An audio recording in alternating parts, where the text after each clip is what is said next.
ومن يضلله فلا هادي له ونشهد أن لا إله إلا الله لا خالق إلا الله ولا مالك إلا الله ونشهد أن سيدنا وسندنا وحبيبنا وطبيب قلوبنا ومولانا محمدا عبده ورسوله أما بعد فأعوذ بالله من الشيطان الرجيم بسم الله الرحمن الرحيم إنا أنزلناه في ليلة القدر وما أدراك ما ليلة القدر ليلة القدر خير من 1000 شهر تنزل الملائكة والروح فيها بإذن ربهم من كل أمر سلام هي حتى مطلع الفجر. وقال النبي صلى الله عليه وسلم من قام ليلة القدر إيمانا واحتسابا غفر له ما تقدم من ذنبه أو كما قال عليه الصلاة والسلام. بارك الله لنا ولكم في القرآن العظيم ونفعنا وإياكم بالآيات والذكر الحكيم. سبحانك لا علم لنا إلا ما علمتنا إنك أنت العليم الحكيم. ربي زدني علما ربي زدني علما رب اشرح لي صدري ويسر لي أمري واحلل عقدة من لساني يفقهوا قولي. আল্লাহ তাআলার লাখ কোটি শুকর সুজুদ মহান রব্বুল আলামিন রমজানুল মুবারকের আখেরি জুমা 27তম রমজান আযানের সাথে সাথে আল্লাহ পাক মসজিদে আমাদেরকে উপস্থিত হওয়ার জন্য তৌফিক দান করেছেন। এজন্য কালিমাতুশ শুকর আদায় করি আলহামদুলিল্লাহ। আল্লাহ তাআলা দয়া করে মায়া করে আমাদেরকে মানুষ বানিয়েছেন। মানুষ সমস্ত সৃষ্টি জগতের শ্রেষ্ঠ আশরাফুল মাখলুকাত ইনসান মানুষ। পৃথিবীতে যত সৃষ্টি আছে সকল সৃষ্টির মধ্যে মানুষ সুন্দর এবং দামি। চাঁদ যতই সুন্দর হোক একজন আফ্রিকার কালা নিগ্র মানুষ তার থেকেও দামি, তার থেকেও সুন্দর। কেন? এটা গভীরভাবে মনোযোগ দিয়ে বোঝা যায়। আল্লাহ তাআলা সমস্ত সৃষ্টিকে কোন ফায়াকুন হয়ে যাও হও আল্লাহ বলেছেন তোমার সাথে হয়ে গেছে। কিন্তু আল্লাহ তাআলা মানুষকে সৃষ্টি করেছেন, বিশেষ করে মানুষের মাথার মুখমণ্ডল এটা আল্লাহ তাআলা নিজ কুদরতি হাতে সৃষ্টি করেছেন। সুবহানাল্লাহ।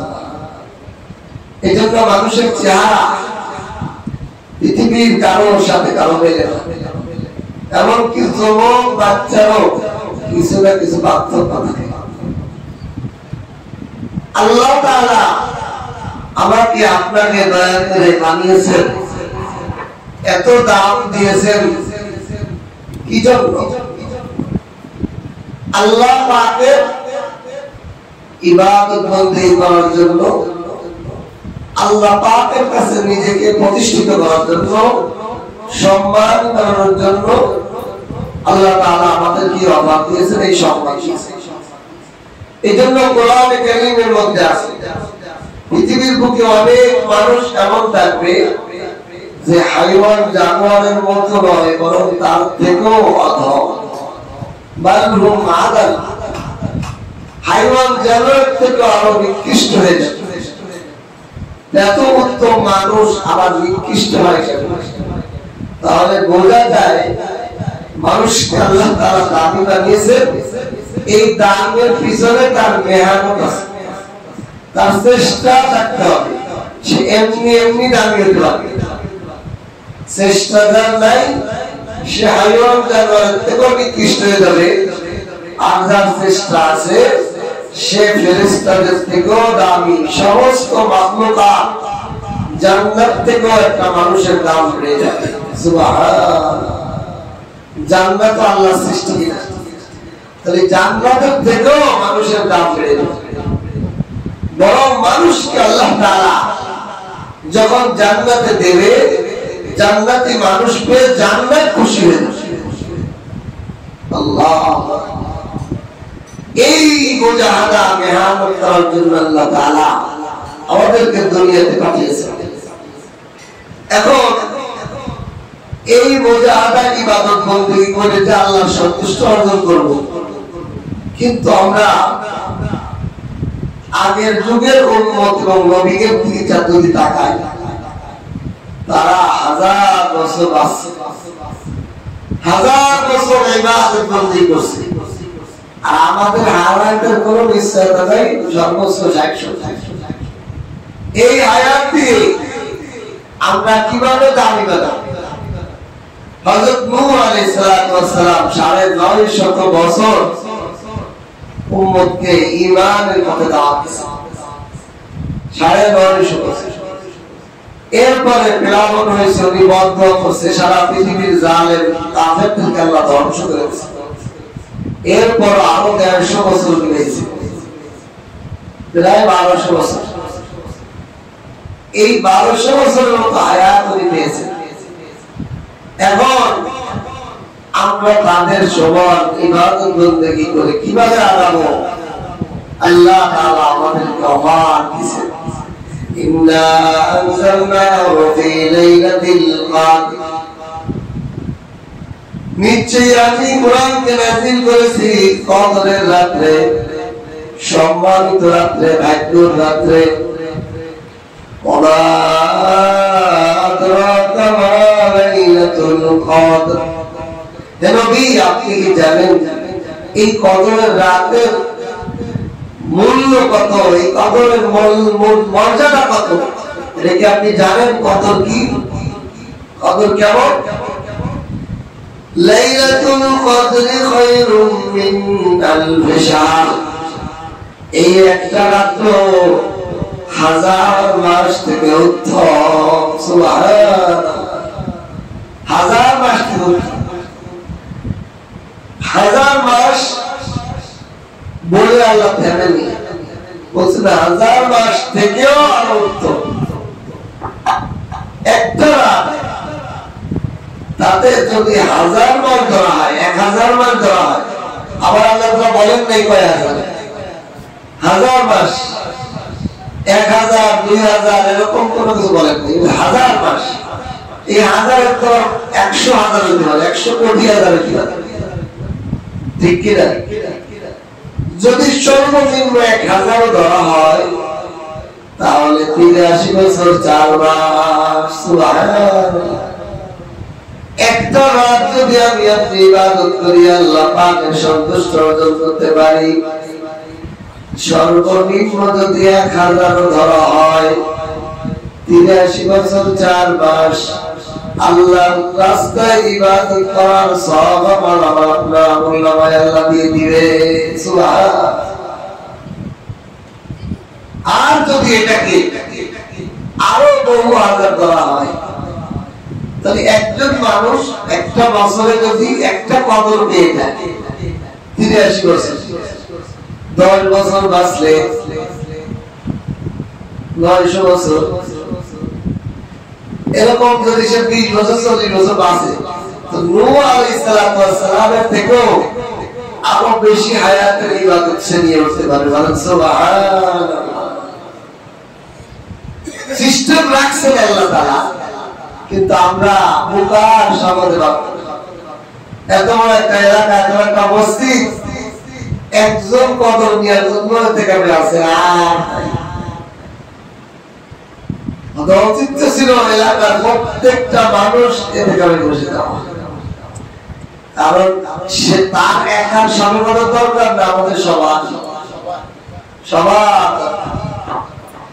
কিন্তু দুনিয়ার লাভ, ব্যবসা বাণিজ্য, কেনাকাটা, এই লাভ আমার আপনার চোখের সামনে, কিন্তু এটা সব চোখের ধুলি। মার্কেট করে আনছেন, দোকানে ব্যবসা করছেন, ঈদের আগের দিন মারা গেছে।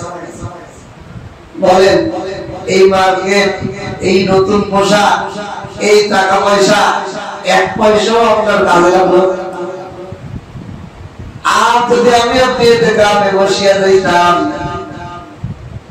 একটা রাত আমি পেয়ে যাইতাম কদরের 83 বছর 4 মাস সর্বনিম্ন ইবাদতের সওয়াব হয়ে যেত। সুবহানাল্লাহ। আরো কোথাও আমরা শুনলাম এক মসজিদে কেউ বসে না, টাকা দিয়ে লোক রাখছে, 20,000 টাকা দিয়ে বাড়াচ্ছে, 20,000 টাকাও চলে গেছে, ওই ছেলেটা ওই লোকের এতেকামও চলে গেছে, এলাকাবাসীও গুনাহগার হয়েছে। মাসালা হলো এতেকামকারীকে বিনিময় দিয়ে যদি এতেকাম করানো হয়, এলাকাবাসী গুনাহ থেকে মারানো যাবে না, গুনাহগার হয়ে যাবে।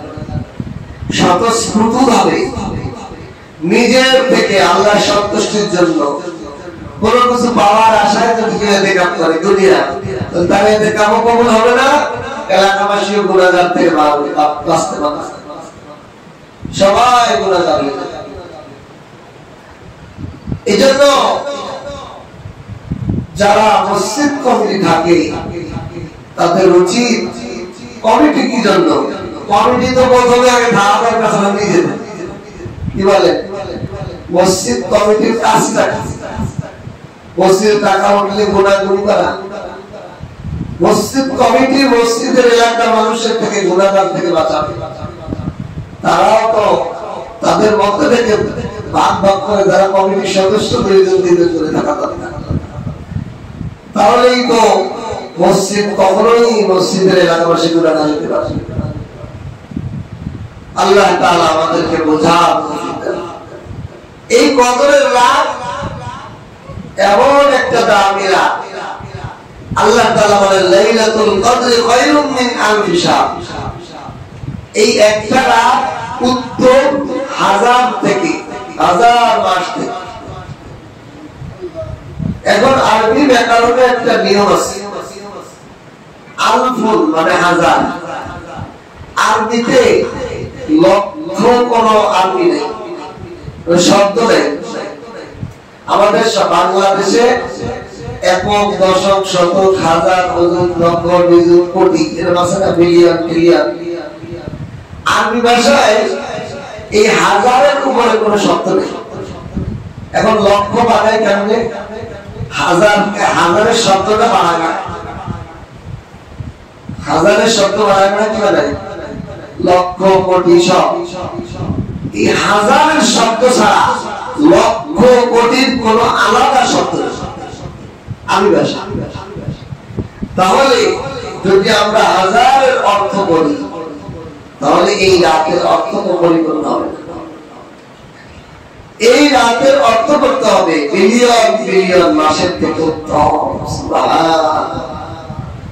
আর আল্লাহ তাআলা বলেন নাই সীমাবদ্ধ হাজার মাস, কোটি মাস, বিলিয়ন মাস বলেন নাই, বলছেন এর থেকে আরো উত্তম।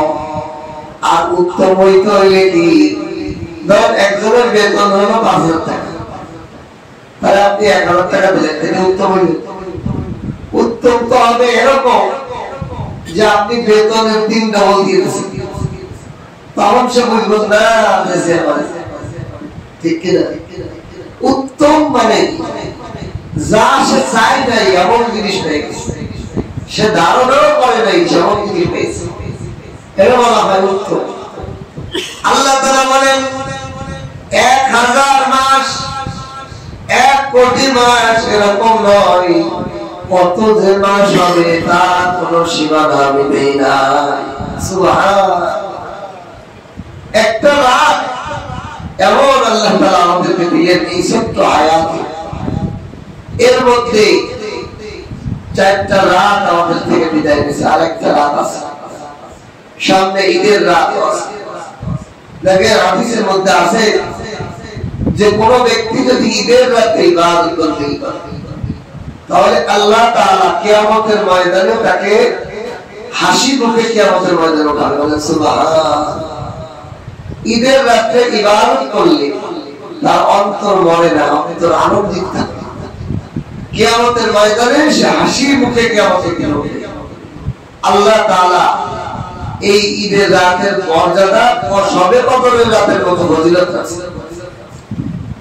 কিন্তু আমাদের সমাজ ঈদের রাতে রমজান চলে গেছে, ঈদের চাঁদ ওঠার সাথে সাথে শয়তান ছাড়া পেয়েছে, গুনাহ সাইলাব শুরু, এখনই তো শুরু হয়ে গেছে। রমজান যাইতে পারে নাই, মানুষের গুনাহ আসবাব, গুনাহ জিনিস গ্রহণ করা শুরু হয়ে গেছে। এজন্য এত বড় একটা দামি রাত আল্লাহ তাআলা আমাদেরকে দান করেছেন। এই দামি রাতের মধ্যে কদরের রাত, আল্লাহ রাসূল এক হাদিসে বলেন সারা বছর তোমরা কদর তালাশ করো,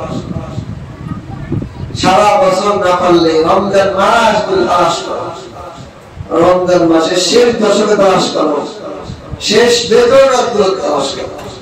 এই বেজর রাতের মধ্যে 4টা বেজর রাত, 21 রাত, 23 রাত, 25 রাত, 27 রাত গতকালকে চলে গেছে, সামনে আরেকটা রাত আছে, এটাকেও মাহরুম না করা। এই রাতগুলো এক একটা রাত রমজানের, এক একটা রাতের দাম কত। মানুষ জাহান্নামে যাওয়ার পর আল্লাহকে বলবে আল্লাহ 3টা অপশন আমাকে দিন। প্রতিটা জাহান্নামের মানুষ জাহান্নামের আগুনে যাওয়ার সময় আল্লাহর কাছে 3টা দরখাস্ত করবে, আল্লাহ আমাকে 3 অপশনের কোন একটা অপশন দেন। 1 নম্বর অপশন আমাকে আপনার কাছে দরখাস্ত, আপনি আমাকে মওত দিয়ে দেন, আমি জাহান্নামের আগুন সহ্য করতে পারতেছি না। আল্লাহ বলবেন তোমার এই অপশন নাই, কিয়ামতের পরে আমি জান্নাত জাহান্নামে ঢোকানোর আগে মওতকে মেরে ফেলেছি, মওত বলতে আর কোনো জিনিস নাই, সুতরাং জাহান্নামের মধ্যে তোমার কোনো মরা নাই। 2 নম্বরে আল্লাহর কাছে দরখাস্ত করবে, আল্লাহ তাহলে আমার একটু শাস্তিটা কমায় দেন, আমি এত কঠিন শাস্তি আর সহ্য করতে পারতেছি না, জাহান্নামের মধ্যে একটু শাস্তিটা আমার একটু কমায় দেন। আল্লাহ বলবেন ওই সিস্টেম আর নাই, জাহান্নাম যাদের জন্য ফায়সালা হয়ে গেছে, ওর মধ্যে আর আযাব কমানোর কোনো সুযোগ নাই। এরপর আল্লাহ বলবে তাহলে আমাকে আবার দুনিয়াতে একটু পাঠান, আবার একটু দুনিয়াতে পাঠানোর সুযোগ দেন, আমি এইবার যাইয়া সবে কদর কি, সবে কদরের রাতে যেভাবে ইবাদত করা দরকার সারা বছর এইভাবে ইবাদত করে কাটাবো। বান্দা আল্লাহর কাছে দরখাস্ত করবে, আল্লাহ বলবেন না, আর ফেরার সুযোগ দেয়। দুনিয়ার মধ্যে সব প্রশ্ন আমল করে দিয়েছে, পরীক্ষার হল একটাই, পাস ফেল করলে আর ফিরে আসা শেষ। দুনিয়া তো আপনি পরীক্ষায় ফেল করলে আবার রেজিস্ট্রেশন করে আবার পরীক্ষা দিয়ে যায়, কিন্তু আখিরাতের পরীক্ষায় আর নতুন করে দেয়া যায়। এজন্য ফিরে এসে আবার ইবাদত করার সুযোগ থাকবে না। এজন্য কদরের যে 4টা রাত চলে গেছে, সাথে 29 রাত, শনিবার 3 রাত, এই রাতগুলো ইবাদতে কাটানোর চেষ্টা করা। এই রাতগুলোর দাম কেমন? আল্লাহ তাআলা নিজেই বলছেন, তানাজ্জালুল মালাইকাতু ওয়ার রূহ। এই রাতের দাম হলো, কারণ হলো এই রাতে আমি কোরআন নাযিল করেছি। এই রাতের দামের কারণে ফেরেশতা এবং জিবরাইল আলাইহিস সালাতু ওয়াস সালাম বিশাল রহমতের ফেরেশতাদের বাহিনীদেরকে নিয়ে জমিনের মধ্যে নাযিল হবে। মাগরিবের পর থেকে ফজর পর্যন্ত 12 ঘন্টা সময়, বেশ কমে কম বেশি হয়, কোন সময় 11 ঘন্টা, কোন সময় 13 ঘন্টা। এই টাইমটুকু হলো কদরের ফজিলত, দিন ফজিলত। মাগরিবের সূর্য ডোবার পর থেকে নিয়ে ফজর পর্যন্ত এই রাত হলো এই কদরের ফজিলত। এজন্য আল্লাহ তাআলা বলেন, তানাজ্জালুল মালাইকা, ফেরেশতাদের বিশাল রহমতের ফেরেশতাদের বাহিনী নাযিল হবে। ওয়ার রূহ, জিবরাইল আলাইহিস সালাতু ওয়াস সালাম, ফিহা বিইذনি রাব্বিহিম মিন কুল্লি আমর। আপনার তাদের প্রতিপালকের রবের অনুমতি ক্রমে প্রতিটা বিষয়ের বিধান নিয়ে জমিনে অবতরণ করে ফেরেশতা। হাত্তা মাতলাইল ফাজর, ফজরের সূর্য উদিত হওয়ার পর্যন্ত তারা শান্তি আর রহমত বর্ষিত করতে থাকে। সুবহানাল্লাহ। এই যে রাতের ফজিলত, এই ফজিলত হওয়ার কারণ হলো এই রাতে কোরআন নাযিল হয়েছে। এই রাতে কি হয়েছে? কোরআন নাযিল হয়েছে। কোরআনের মর্যাদা। এজন্য কোরআন যেই পাত্রে যেই জায়গা থাকে, ওই জায়গার দাম বেড়ে যায়। দেখেন, কোরআন শরীফ যেই কাগজে ছাপা হয়, ওই কাগজের দাম বেড়ে যায়। কোরআন যেই কাপড় দিয়ে বাঁধে, ওই কাপড়ের দাম বেড়ে যায়। কোরআন যেই তক্তার মধ্যে রাখা হয়, টেবিলের মধ্যে রাখা হয়, টেবিলের দাম বেড়ে যায়, দেয়ালের দাম বেড়ে যায়। এটা মানুষ আর সাবধানে দর্শন পায় না, লাগে। কিন্তু আফসোসের বিষয়, আমাদের সমাজে মূল যে কোরআন, সেই কোরআনের মূল্যায়ন দিয়ে আসে। দেখেন, মূল কোরআন হলো তালাফুজ এবং তেলাওয়াত। তালাফুজ অর্থ হলো তেলাওয়াত, মানে উচ্চারণ, আওয়াজ। আল্লাহর রাসূলের উপর হযরত মূসা আলাইহিস সালামের মতো তাওরাত তক্তি করে লিখে, বোর্ডের মধ্যে লিখে লিখে নাযিল করা হয়। আল্লাহর রাসূলের উপর নাযিল করা হয়েছে কিভাবে? তেলাওয়াত। জিবরাইল আলাইহিস সালাম আল্লাহর রাসূলের উপর তেলাওয়াত করতেন, আল্লাহর রাসূল নিজে নিজে শুনতেন। এভাবে ওহী নাযিল হয়েছে। তাহলে কোরআন দুনিয়াতে আসছে কিতাব আকারে না, তেলাওয়াত আকারে। এজন্য সমস্ত কিতাবের মধ্যে লেখা আছে কোরআন দুই জিনিসের নাম, তালাফুজ এবং মানি, তেলাওয়াত এবং অর্থ। এই দুটোটা আল্লাহ রাসূলের উপর নাযিল হয়েছে, অদৃশ্য। এজন্য মূল কোরআন হলো হাফেজের সিনায়, আলেমের সিনায়। কোরআনের তেলাওয়াত হাফেজের সিনার মধ্যে আছে, ঠিক কি না? তেলাওয়াতের মানি, অর্থ, ব্যাখ্যা, তাফসীর, এটা আলেমের সিনায় আছে। এটাই হলো মূল কোরআন। আর এই যে কোরআন শরীফ যে কাগজের মধ্যে লেখা, এটা হলো ফটোকপি, ছবি। এটা মূল কোরআন। এইজন্য আল্লাহ রাসূল সাল্লাল্লাহু আলাইহি সাল্লাম বলেন, যখন কিয়ামতের আগে দুনিয়া থেকে কোরআন উঠে যাবে, কোরআন অনুযায়ী মানে। আর সাহাবা کرام জিজ্ঞাসা করছেন, ইয়া রাসূলুল্লাহ কোরআন বুঝে যাবে? কয় কোরআন কি চামড়ার মধ্যে লেখা, হাতের মধ্যে লেখা থাকবে না? ওই সময় সাহাবারা লিখতেন। আল্লাহ রাসূল বলেন চামড়া হাড্ডি নয়, বরং আরো আধুনিক জিনিসপত্রের মধ্যে লিখে লিখে কপি কপি অনেক রাখা হবে, কিন্তু তারপরেও দুনিয়াতে কোরআন থাকবে না। কেন? কোরআন হলো মূল, হলো আলেম এবং হাফেজের সিনা। যখন আলেম আর হাফেজ দুনিয়া থেকে উঠে যাবে, তখন হাজারো কোরআনের কপি থাকলেও কোরআন থাকবে। সহজ একটা উদাহরণ দেবো। ধরেন এই মসজিদের মধ্যে আলমারি ভরা কোরআন আছে। এখন এখানে কোরআন পড়নেওয়ালা যেগুলো আলেম আর হাফেজ আছে, তারা এই মসজিদে কেউ নেই, খতিব সাহেব নেই, ইমাম সাহেব নেই। আচ্ছা বলেন, এই কোরআন শরীফ খুলে খুলে সবাই পড়তে পারে না, পড়তেও পারে না, কেউ পারে না, কথার কথা মুসল্লি না। তাহলে এই কোরআন হাজার কপি থাকলে কোনো লাভ আছে? কেউ ব্যাখ্যা করে বুঝাইতে পারবে? কোরআন শরীফ ধরলে কি কোরআন শরীফ ইমামতি করে দিতে পারবে? কোরআন শরীফ এরকম ধরে রাখলে কি এনে বয়ান হয়ে যাবে? কোরআনের ব্যাখ্যা বিশ্লেষণ করে শিখে ফেলবে? তাহলে ওইটা আসল কোরআন না আলেমের আসল কোরআন, হাফেজ আসল কোরআন? এজন্য কোরআনকে যেভাবে মানুষ পাইলে বুকে জড়ায় ধরে, চুমা দেয়, একজন আলেম আর হাফেজকে হাতের মধ্যে চুমা দিলে, কপালের মধ্যে চুমা দিলে এই পরিমাণ সওয়াব হয়। সুবহানাল্লাহ। আল্লাহ তাআলা যুগে যুগে কোরআনের হাফেজ আর আলেম যে বানান, এটা গায়ের জোরে আর ব্রেনের জোরে হয়। আমি নিজেও কোনোদিন কল্পনা করতে পারি নাই যে আল্লাহ আমাকে আলেম বানাবে।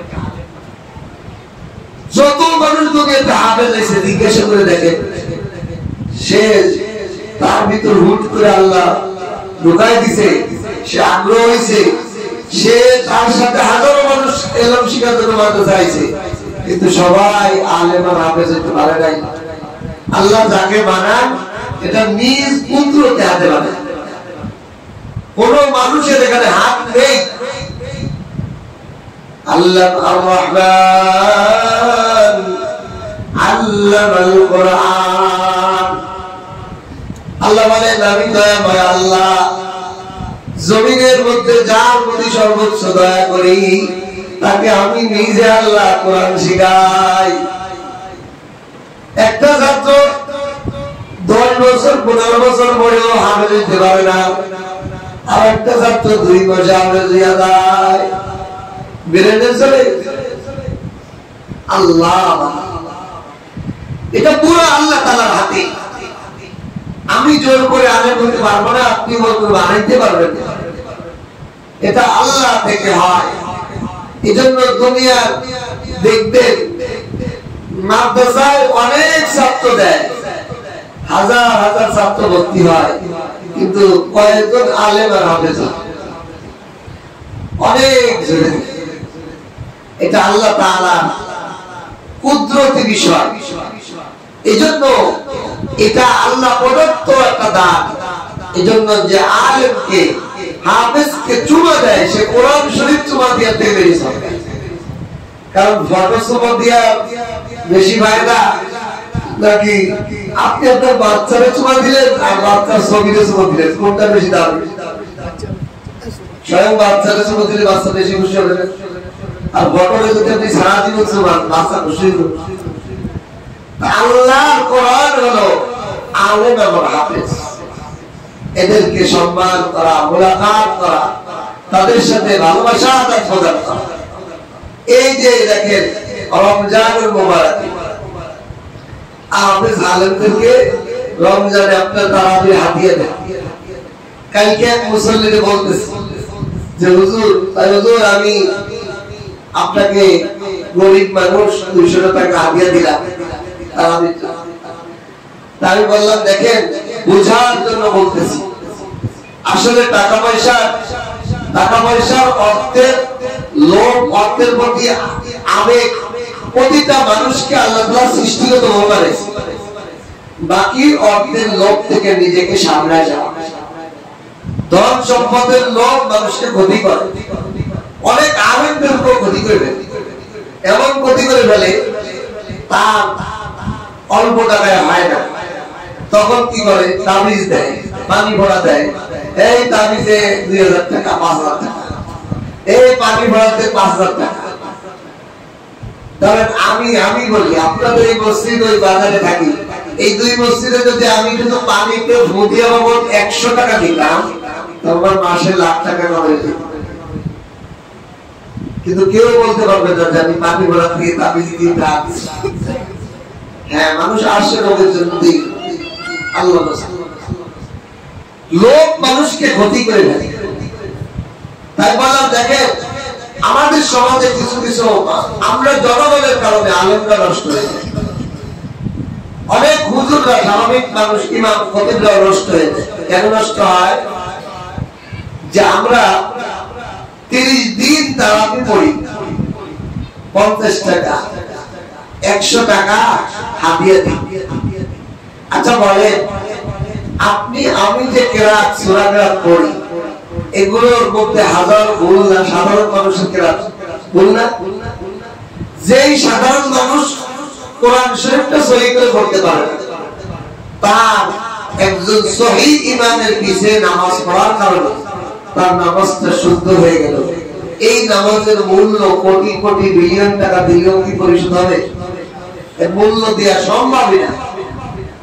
তাহলে এত বড় একটা উপকার। এক নাম্বার 2, এই রমজান মাসে যে রাতগুলো বেজোর, সেই রাতগুলোতে হযরত আলী রাদিয়াল্লাহু তাআলা বলেন, রাসূলুল্লাহ সাল্লাল্লাহু আলাইহি ওয়াসাল্লামের মৃত্যুর পর যখন ওমর রাদিয়াল্লাহু তাআলা খলিফা, দেখেন তারাবির নামাজটা কোথায় আসে। আলী রাদিয়াল্লাহু তাআলা পরামর্শ দিলেন, হে খলিফাতুল মুসলিমিন ওমর, রাসূলুল্লাহ সাল্লাল্লাহু আলাইহি ওয়াসাল্লাম বলেছেন রমজান মাস ধরে তোমরা কদর তালাশ করো, রমজান মাস ধরে কদর তালাশ করো। এখন যদি রমজান মাসে একটা আলাদা নামাজের একটা সিস্টেম করা যেত, তাহলে মানুষ অন্য কোন নামাজ পড়ুক না পড়ুক, এই সিস্টেমের নামাজের কারণে সে কদরের ফজিলত পেয়ে যেত। সুবহানাল্লাহ। ওমর রাদিয়াল্লাহু তাআলা এই আলী রাদিয়াল্লাহু তাআলার পরামর্শ অনুযায়ী এই তারাবি 20 টাকাতে সিস্টেম করলেন। বলেন রমজানের একেবারে 30টা রোজা, 30টা তারাবি আমরা পড়ি না?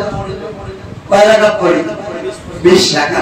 ধরেন আর কোন ইবাদত আপনি করেন না, এশার নামাজ পড়ে 20 টাকা তারাবি পড়ে আবার ফজরের নামাজ জামাতের সাথে পড়ছেন, আপনি পরিপূর্ণ কদরের ফজিলত পেয়ে গেছেন। সুবহানাল্লাহ। এই সিস্টেমটা তো আমাদের নবীর সাহাবারা আমাদের জন্য করে দিয়ে গেছেন, যে আপনি এর মধ্যে রমজানের 30টা দিন আছে, এর মধ্যে বেজোর রাতগুলো আছে, এর মধ্যে সব আছে, আপনি আর মাহরুম না। আপনি সারা রাত ইবাদত করতে পারেন নাই, আপনি 20 টাকা তারাবির কারণে কদরের ফজিলত পেয়েছেন। তা এই যে ফজিলত আপনাকে একজন আলেম, একজন হাফেজ, একজন ইমাম সাহেব তারাবির নামাজ পড়াইলে, এখন আমি ওনারে বললাম, দেখেন বুঝার জন্য যে 200 টাকার 30 দিয়ে ভাগ দিয়ে, 200 টাকার 30 দিয়ে ভাগ দিলে পড়ে হলো 6 টাকা। 20 টাকার নামাজ পড়াইতে তাহলে আপনি 6 টাকা দিয়ে দেন। আপনি যদি এক একটা টাকাতে 1 টাকা দিতেন, তাহলে 20 টাকাতে 20 টাকা, তাহলে 20 টাকার যদি আপনি 30 দিনে গুণ দিতেন, তাহলে কত হইত? কমপক্ষে 600 টাকা প্রত্যেকটা মুসল্লি ইমামরে হাদিয়া দেওয়া হচ্ছে। আর যারা ধন সম্পদের মালিক আছেন, আপনি আপনার বিবির জন্য 10,000 টাকার মার্কেট করছেন, আপনার বাচ্চার জন্য 2-3 হাজার টাকার মার্কেট করছেন, আপনার মসজিদের ইমাম সাহেবের জন্য আপনি কি করছেন? কাল কিয়ামতের ময়দানে আপনার ইমাম সাহেব আপনার নামাজ জামাতের সাথে সহি করে দিয়েছে। হ্যাঁ, যদি ইসলামিক খিলাফত থাকতো আপনাদেরকে তো বলতাম না, রাষ্ট্রপ্রধানকে এই কথা বলতাম, রাষ্ট্রীয় প্রধান ইমামের কথা বলতাম। যেহেতু আমাদের ইসলামিক খিলাফত নাই, তাহলে এই ইমামকে হাদিয়া দেবে কে? জনগণকে। কি বলে না? কমিটি দিব, জনগণ দিব। প্রত্যেকটা মুসল্লি ইমামদের সাথে মোলাকাত করবো, আলাদা হাদিয়া দিব। নিজের ফ্যামিলির জন্য একজন প্রত্যেকটা সদস্যের জন্য মার্কেট করতে তার বাধা হয় না, তাহলে ইমাম এবং খতিবের জন্য, ইমামদের জন্য কেন সে মার্কেট করতে পারে নাই, সে কিছু দিতে পারে নাই? এর মানে এখনো সেই দ্বীনের ইমামের পর্যায়ে উঠতে পারে নাই। আচ্ছা বলেন, এখানে কোনো ইমাম খতিব নাই, আমাদের নবী মুহাম্মদুর রাসূলুল্লাহ এই মসজিদের ইমাম।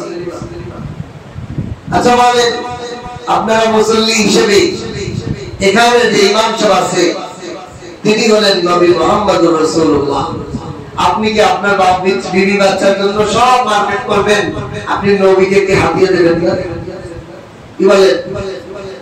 এখন নবী দুনিয়াতে নাই, কিয়ামত পর্যন্ত নবী থাকবে না। নবীর ওয়ারিস উলামায়ে কেরাম, মসজিদের ইমাম সাহেবরা এই উম্মতকে দ্বীনি তালিম, দ্বীনি শিক্ষা, দ্বীনের আমলগুলো করাইবে। তাদের কি আপনার পরিবারের একটা সদস্য হিসেবে তাদেরকে হাতিয়ে পাওয়ার উপযুক্ত নয়? তাহলে কোন মসজিদের ইমাম খতিব কি মানে বেজাত থাকবে? সারা দেশের প্রত্যেকটা মুসল্লি যদি আন্তরিক হতো তাহলে কোনদিন কোন মসজিদের ইমাম বেজাত হতো না। অনেক সময় দেখা যায় এগুলো আমরা বুঝি না, এই জন্য বলতেছি আমাদের তো দায়িত্ব বলা, না বললে তো আপনারা অনেক সময় বিষয় বোঝেন না। প্রত্যেকটা মুসল্লি যদি আলাদাভাবে ইমামের সাথে মুসাফা করে, হাতিয়া দেয়, হাতিয়া তওবা দেয়, তাহাদু তাহাবু, এই যুগে কোন আলেমকে হাতিয়া দেওয়া মসজিদ মাদ্রাসা থেকেও বেশি দান করা সওয়াব। বুঝে কেন? এটা বুঝে নেন। তাহলে আপনি মসজিদে ৫০০০ টাকা দান করছেন, আর একজন ইমাম সাহেবকে আপনি ৫০০০ টাকা করতেছেন, এই দুটার মধ্যে সওয়াব দুটোই কোনটা বেশি? ইমাম সাহেব। কেন? মসজিদ আবাদ করে কে? ইমাম সাহেব। মসজিদে মুসল্লিদেরকে আমল করায় কে? ইমাম সাহেব। ইমাম সাহেবকে খুশি করছেন, ইমাম সাহেব যত ভালো কাজ করবো এই ভালো কাজের সওয়াব পেয়ে যাবে। ইমাম সাহেবের বয়ানের দ্বারা একজন দাঁড়িয়ে রাখছে, ইমাম সাহেবের বয়ানের দ্বারা একজন নামাজি হয়েছে, ইমাম সাহেবের বয়ানের দ্বারা আরেকজন এই আমল শিখছে। ওই আমল যতদিন কি আমল পর্যন্ত করতে থাকবে সে আমলের সওয়াব পেয়ে যাবে। আমার বাজারে লোক আছে, হুজুর রমজান মাসে আমি সবচেয়ে বড় আমল করতেছি। কি আমল? আপনার লজিক আমি খাবো পুরো রমজান মাস। এক নাম্বার ২, আপনাকে প্রতিদিন ১ কেজি করে আপনারা যে কত আমেশা আছেন দুধ খাওয়াবো। আমি ভাই এত আবার যা খাইতে যেতে খাবা, মানে বিভিন্ন সময় হুজুর আমি তো বেশি আমল করতে পারি না, আপনারা যে আমল করেন তার সব ভাগ চাই। সুবহানাল্লাহ, এই হলো চালাকি। এই জন্য আলেমদেরকে হাদিয়া দিয়ে নবীকে হাদিয়া দেওয়া সওয়াব। এই জন্য এই রমজানুল মুবারকে আল্লাহ তাআলা আমাদের সকলকে আনন্দের সাথে ঈদ যাপন করার তৌফিক দান করেন। ইমাম সাহেবকে সন্তুষ্ট করবেন, আলেমদেরকে সন্তুষ্ট করবেন। আপনাদের এলাকায় অনেক প্রবাসী পাবলিক এনে আসছেন, গ্রামে বা যাবেন ঈদেতে, আপনি আপনার এলাকার ইমাম সাহেবের কাছে যাবেন, মুসাফা করবেন, তাকে হাদিয়া দেবেন, আপনার এবিলিটির জন্য হাদিয়া দেবেন। আপনি এই রমজান মাসটা আপনি যেইখানে ৫ ওয়াক্ত নামাজ পড়েন, আপনি যেই মসজিদে নামাজ পড়েন, ওই মসজিদের ইমাম আপনার পরিবারের একজন সদস্য থেকে আপনার বেশি টাকা, আপনার ছেলেমেয়ের থেকে বেশি টাকা। এই জন্য আপনি যত মসজিদের ইমামের পিছনে নামাজ পড়েন এই রমজানে আপনার এবিলিটি অনুযায়ী, আপনার এবিলিটি আছে ১০০ টাকা, আপনি ১০০০ টাকা হাদিয়া দিতে পারেন। আপনি ১০টা মসজিদে নামাজ পড়েন, ১০০ টাকা করে ইমামকে হাদিয়া দেন, আপনার মর্যাদা বেড়ে যাবে, আপনার আয় ইনকাম বয়ে বাড়ে যাবে। রাসূলুল্লাহ সাল্লাল্লাহু আলাইহি সাল্লাম, রাসূলুল্লাহ সাল্লাল্লাহু আলাইহি সাল্লামকে সাহাবায়ে কেরাম কি পরিমাণ হাদিয়া দিতেন। রাসূলুল্লাহ সাল্লাল্লাহু আলাইহি সাল্লাম নবুয়তের পরে কোনদিন আর কোন বেতনে কোন ব্যবসা বাণিজ্য কিছু করেন নাই, শুধু হাদিয়ার পর চলতেন। এখনো আমাদের সমাজে ওলামায়ে কেরাম বেতনে চলে।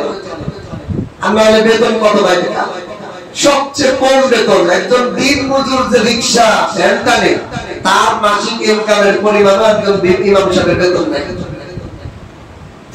এখন বেতন যাই হোক, জনগণ যদি প্রত্যেকের জায়গা থেকে ইমামের সাথে ইমামের প্রতি ভালোবাসা থাকে, যে আমি তো এরকম বলি যে আপনি যদি একটা কাচ্চি ধরেন, একটা কাচ্চি বাড়ি যান কাচ্চি খেতে, আপনি ওয়েটারকে 10 টাকা কম দিতে পারবেন, দেনও না। এমনও ঘটনা আছে 100 টাকা 500 টাকার নোট আপনি তাকে দিয়ে দেন। কিসের জন্য? মাত্র 2 মিনিটের কাজ, সে আপনাকে একটা খাবার বানিয়ে উপস্থাপনা করছে। 2 মিনিটে আপনাকে একটা খাবার পরিবেশন করছে, সে নিজের টাকাতে খাবার বানায়নি। কোম্পানি এই কাচ্চি বাড়ির মালিকের টাকার খাবার সে খালি উপস্থাপনা করে দিচ্ছে, তাহলে কোনো বেতন দেয়। তারপরেও আপনি তাকে খুশি করার জন্য 10 টাকা টিপ দেন। আর আপনার যে ইমাম সাহেব, আমি তো এই জন্য বলি প্রতিটা মসজিদের মুসল্লি যদি এরকম হয়ে যেত তাহলে মসজিদগুলো স্বর্ণতে বাঁধা যেত। যে প্রত্যেক মুসল্লি যে মসজিদে নামাজ পড়বেন, সে যদি মনে করে যে আমি এই মসজিদে নামাজ পড়ছি, ফ্যান বাতি পানি খরচ করছি, এই মসজিদ আমার থেকে 5 টাকা বাড়ানো, এই মসজিদের ইমাম সাহেব আমার সহিভাবে নামাজটা পড়িয়ে দিয়েছে, আমি সে আমার থেকে 5 টাকা হাদিয়া প্রাপ্ত, তাহলে সে প্রতিদিন 5 ওয়াক্ত নামাজে 50 টাকা যদি মসজিদে দেয়, বলেন এরকম মসজিদ সুরাতে বানানো হবে না? ইমামের হাদিয়া আরো কম থাকবে আমাদের সমাজে। এজন্য আমরা বলি আল্লাহ তাআলা আমাদের সকলকে বোঝার তৌফিক দান করুন। আপনি আমি যে মসজিদে, যেই সমস্ত মসজিদে নামাজ পড়ব, মসজিদের ইমাম মুয়াজ্জিন কাদের যারা মসজিদ পরিচালনা করে, আপনার গ্রামের মসজিদ আছে, আপনার বাসার পাশে আরো মসজিদ আছে, আপনি যেখানে চাকরি করেন তার পাশের মসজিদ আছে, আপনি যেখানে যেখানে নামাজ পড়েন, আপনি আপনার অ্যাবিলিটি অনুযায়ী, ওই বললাম যে আপনি 1000 টাকা হাতিয়ে দিতে পারেন, আপনি 10টা মসজিদ নামাজ পড়েন 100 টাকা করে হাতিয়ে দিতে, আপনি 500 টাকা হাতিয়ে দিতে পারেন, 50 টাকা করে দিয়ে দেন, আপনি দেন, আপনার সাথে ইমামের ভালোটা মিত্রতা বাড়বে। হাতিয়ে না দিলে হয় না। আমাদের কাছে বলেন এটা মানুষের অন্তরের বিষয়, হাদিয়া দিলে তার জন্য আলাদা দোয়া আসে। এই যে রমজান মাস ধরেন, দেখেন আমি তো সবসময় আপনাদের সবার জন্য দোয়া করি, কিন্তু কিছু দোয়া আছে খাস ভাবে করতে হবে। এমনও মানুষ আছে যে আমাকে বলছে যে পুরা আমার ফ্যামিলি পুরা মার্কেট করে দিচ্ছে, যে মুসল্লিটা দিছে বলেন তার জন্য অন্তর থেকে তো আলাদা দোয়া হবে। এটাকে আমার মুখ দিয়ে বলা হবে না, অন্তর থেকে। আর এমনি মুসল্লি হিসেবে তো আমি সবসময় মুখে বলি, মুখে বলা আর অন্তরে বলা পার্থক্য আছে। এই জিনিসগুলো আপনি, এটা আমার সাথে ব্যবসা। আপনি আপনার বাবা মার কাছে দোয়া চাইছেন, বাবা মা আমার দোয়া করে, আর বাবা মার একটা জিনিস দিচ্ছেন হাদিয়া, আপনি দোয়া চান নাই, বলেন কোন দোয়াটা বেশি কাজ করে? আপনার বাবা মার কাছে দোয়া চা লাগবে না, বাবা মার প্রয়োজনটা মিটে যাবে। বাবা মাকে এই যে হাদিয়া দেন, আপনার বিবিকে হাদিয়া দেন, বিবিকে দোয়া চা লাগবে না, বিবি বলবে আমার স্বামী ভালো। ওইখানে যদি বোঝেন আপনি আপনার ইমাম সাহেব, আপনার আলেম, আপনি যে সমস্ত মসজিদে নামাজ পড়েন তাদেরকে আপনি খুশি করলে তারাও কি অন্তর থেকে দোয়া করবে না? আল্লাহ তাআলা আমাদেরকে বোঝার তৌফিক দান করুন। আমাদের আশেপাশে যে গরিব মানুষগুলো থাকবে তাদেরকেও দেখতে, অনেক মানুষ আছে আপনার আশেপাশে, আপনি সুন্দর করে মার্কেট করছেন, পাশের লোকটা মার্কেট করতে পারেনি, তার বাচ্চাকে কিছু কিনে দিতে পারে নাই, আপনার অ্যাবিলিটি আছে, তাকে একটু সহযোগিতা করুন। আল্লাহ রাসূল সাল্লাল্লাহু আলাইহি ওয়াসাল্লাম বলেন আমি ফরজ করে দিয়েছি ফিতরাকে। কে করছে? ফিতরাকে ওয়াজিব করছে আল্লাহর রাসূল। 2টা কারণে ফিতরাকে ওয়াজিব করছে, মনে রাখবেন। আমাদের সমাজে একটা কারণ আমরা মনে রাখি, কিন্তু 2টা কারণে ফিতরাকে ওয়াজিব করছে। একটা হলো আমার কথাবার্তা ভুল ত্রুটির মধ্যে, যে রোজার মধ্যে ভুল ত্রুটি হয়ে যায়, এই রোজাকে পবিত্র করার জন্য ফিতরাকে ওয়াজিব করেছে। 2 নম্বর কারণ হলো আমাদের সমাজের অসহায় দরিদ্ররা, তারাও যেন একটু ভালো মতো ঈদ করতে পারে, তাদের ছেলেমেয়ে নিয়ে এই জন্য ফিতরাটা ওয়াজিব করেছে।